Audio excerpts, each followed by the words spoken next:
მოგესალმებით ყველას. დღეს გვექნება ტრადიციული ყოველთვიური პროგნოზი, ამ შემთხვევაში უკვე ივლისის თვის პროგნოზი. არსებული ვიდეო არის მათთვის, ვისაც უჩვენებს და შესაბამისად მოქმედებს 2026 წლის ივლისის თვესთან დაკავშირებით. მათ ვისაც გჭირდებათ ნებისმიერ თემასთან დაკავშირებით კონსულტაცია, შეგიძლიათ მომართოთ Facebook-ის გვერდზე ან Instagram-ის გვერდზე. ასევე შეგიძლიათ დამიკავშირდეთ WhatsApp-ზე 551112862. მან შესაძლოა მოდით ვნახოთ ზოგადად როგორი იქნება თქვენთვის თვის პროგნოზი, ზოგადი ფონი. პირველი ვარიანტის წარმომადგენლები, მეორე ვარიანტი, მესამე ვარიანტი. რა სიტუაცია გექნებათ ფინანსების კუთხით?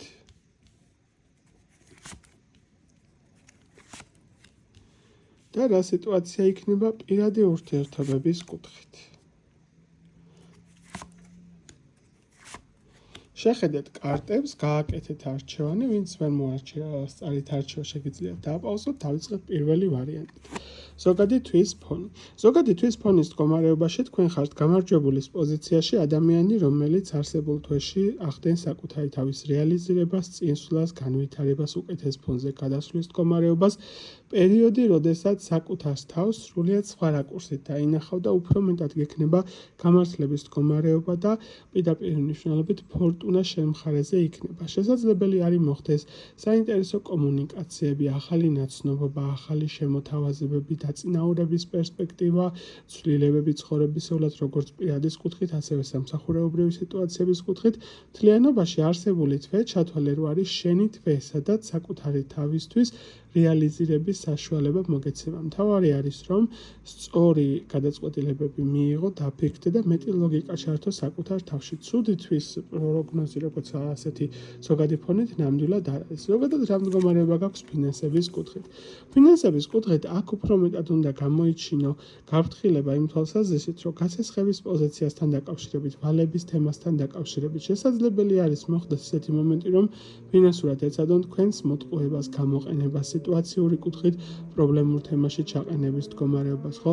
ეცადეთ, რომ რაიმე სახის ფინანსურ თემაზე სანამ დათანხმდებით, ეს იქნება ფულის სესხება, რაიმე კრედიტის აღება, ამ მსგავსი რაღაცა სიტუაციურად ეცადეთ, რომ მეტი სიფრთხილე გამოიჩინოთ. მით უმეტეს, რომ ეხლა 23 ივლისამდე არის რეტროგრადული მერკურის მდგომარეობა, რაც საკმაოდ ნეგატიური ასპექტი არის და რაღაცა გრანდიოზული გადაწყვეტილებები მით უმეტეს ფულის თემებში არ არის რეკომენდირებული.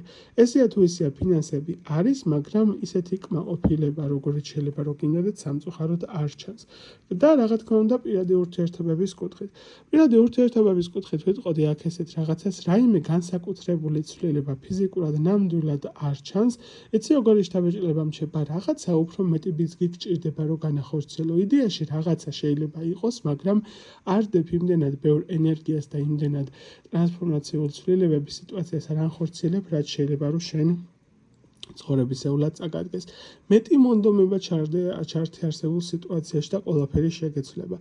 პირობითად ხარ ურთიერთობის თემაში არის რაღაცა დაულაგებლობა, მეტი აქტივობა გამოიჩინე, მეტი ჩართულობა სურათი შეგეცვლება.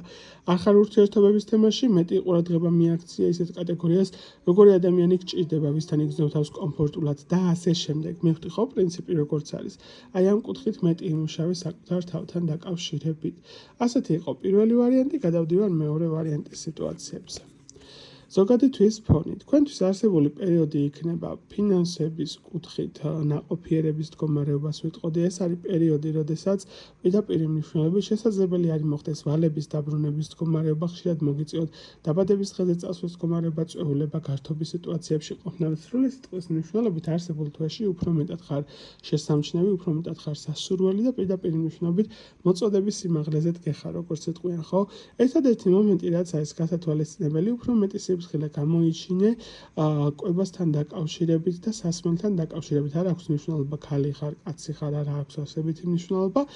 უფრო მეტი კონტროლირება, იმიტომ რომ აქ ძალიან კარგი იქნება თუ კი სწორი კვების კუთხით ან შედარებით ჯანსაღი კვებით შეუწყობ ხელს შენს ფიზიკურ ხელს, იმიტომ რომ აქ საჭირო არის პატარ-პატარა მუშაობები შენ ფიზიკურ ხელზე. არ აქვს მნიშვნელობა გამხდარი ხარ, სუსტი ხარ თუ როგორი ხარ.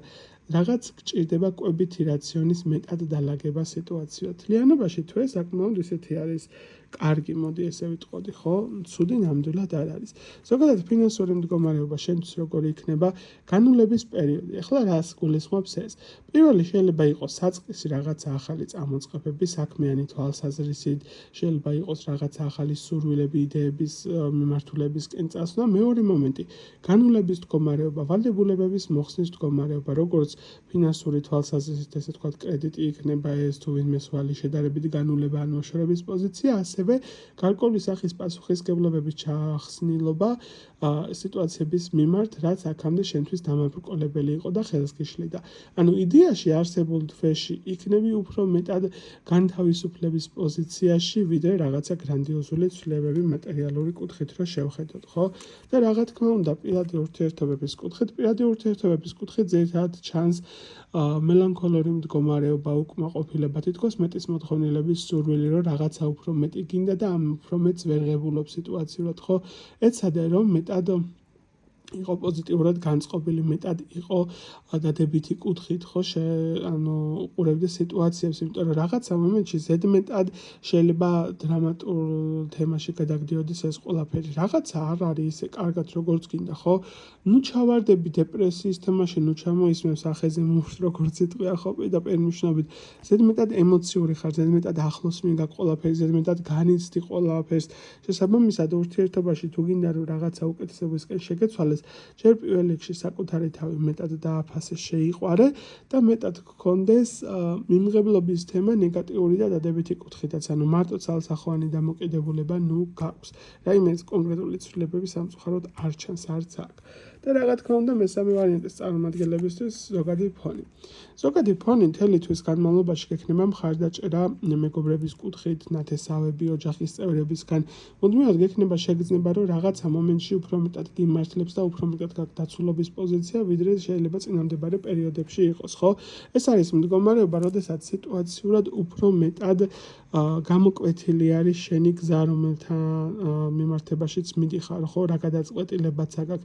თითქოს შენ გზაზე, რომელზეც დგახარ, ეს სწორი მიმართულება არის, ეს პირდაპირ მნიშვნელობით არის გამართლებული მდგომარეობა.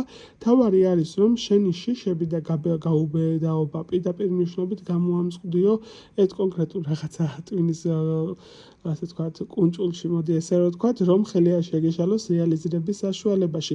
მეტი რწმენა გჭირდება, მეტი გარისკვის პოზიცია, მეტი აქტიურობის პოზიცია. მთელი თვე საკმაოდ ისეთი სტაბილური, კარგი პერიოდი გაქვს. რაც შეეხება კონკრეტულად ფინანსების თემას. ფინანსების კუთხით აქ გზების დახსნის პოზიცია არის, ბლოკები რაიმე სახის არ არის, რაიმე სახის ჩაკეტილობები არ არის, ფინანსური შემოდინებები იქნება, შემოსვლის პოზიციები იქნება. უბრალოდ ძირითადად მიჩვენებს, რომ ოჯახის სიტუაციებში ტრიალებს ეს ფინანსები, ოჯახური დანახარჯები, ოჯახური საქმეები, რემონტი შეიძლება იყოს, ოჯახის დამდგომარეობები. ანუ ფაქტიურად რაღაცა კონკრეტული დანაზოგის თემები სიტუაციურად ვერ რეალიზირდება, უფრო მეტად ფლანგვის თემები არის, მაგრამ შემოსავლები, რაც თავარი არის სიტუაციურად. და რა თქმა უნდა, მესამე ვარიანტის წარმომადგენლებისთვის კონკრეტულად პირადი ურთიერთობების თემა. ნახე, აქ რატომღაც მუდმივად ხარ ბრძოლის რეჟიმში და თითქოს მოლოდინის რეჟიმში, რომ ვიღაცას რაღაცაზე შეეჭიდო, ეჭხუბო, შეხვიდე კონფლიქტურ სიტუაციაში. ძირითადად მიჩვენებს, რომ ხარ დაძაბულ პოზიციაში და ბრძოლის თემისთვის ხარ მომზადებული. ეცადე რომ მოდუნდე, მოეშვა სიტუაციურად, მიიღე ის მოცემულობა, რაც გააქვს. ნუ გააქვს გარკვეული კუთხით შიშები ზედმეტად, ხო? მეტად იყავი ორიენტირებული იმაზე რეალურად, რაც გჭირდება, რა მოგანიჭებს ურთიერთობაში სიამოვნებას, რა არის შენთვის ბედნიერების მომტანი, რა არის შენთვის ასე ვთქვათ, სასურველი სიტუაცია და არა ის, რაშიც მინუს ხედავ კონკრეტული თუ პარტნიორი ყავს პარტნიორთან მიმართებაში, თუ არ ყავს ზოგადად ვინმესთან წამოწყების თემებში, მაშინ მე მინუსებს ნუეძებ და ნუეძებ იმას, რომ აი რაღაცაში ის ესეთია. თუ გინდა რომ იყო ურთიერთობაში სტაბილურად და შეინარჩუნოს სტაბილური გარემო და გქონდეს კარგი მდგომარეობა, რაღაცა მომენტში შეიძლება მოგიწიოს თვალის დახუჭვა. არავინ არ არის იდეალური, არც შენ ხარ იდეალური, არც მოპირისპირი ადამიანი, უბრალოდ არის რაღაცა საკითხები, რისი გატარებაც შეიძლება რომ გაუტარო. ყველაფერი არა, მაგრამ მაინც რაღაცეები. რასაც უფრო მეტი მუშაობა გჭირდება ურთიერთობების თემაში. აი ესეთი იყო სამი ვარიანტი, გისურვებ წარმატებას, ბედნიერებას, ნახვამდის მომავალ შეხვედრამდე.